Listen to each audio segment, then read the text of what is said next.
Good morning mga Lodi. Muli niyo po akong samahan sa aking pagpapalit ng aking tubig, pagde-drain ng aking concrete piece pine.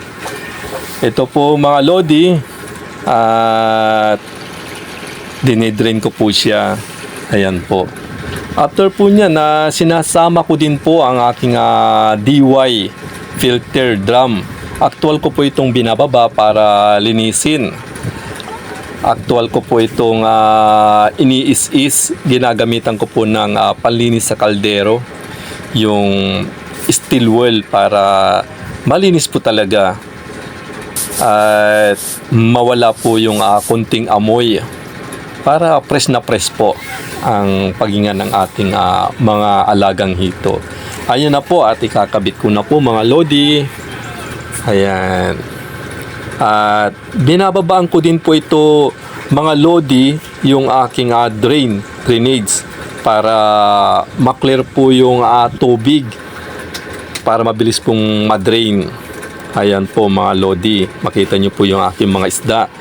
1 month and 16 days old na po sila. Ayan po mga Lodi. At ang aking pinapalit na tubig ay mano-mano ko po itong binobomba mga Lodi.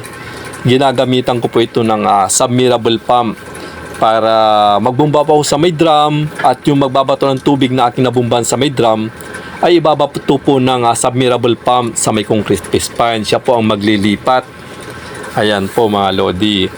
At after 2 hours po ay pakakainin ko po ang aking mga hito. Ibig sabihin nakapag-relax na po sila, nakalimutan na po yung konting stress.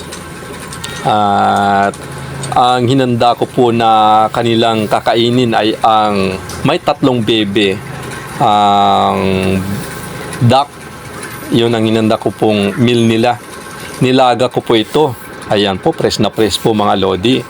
Ayan po, tatawain ko na po sila. Ayan na po.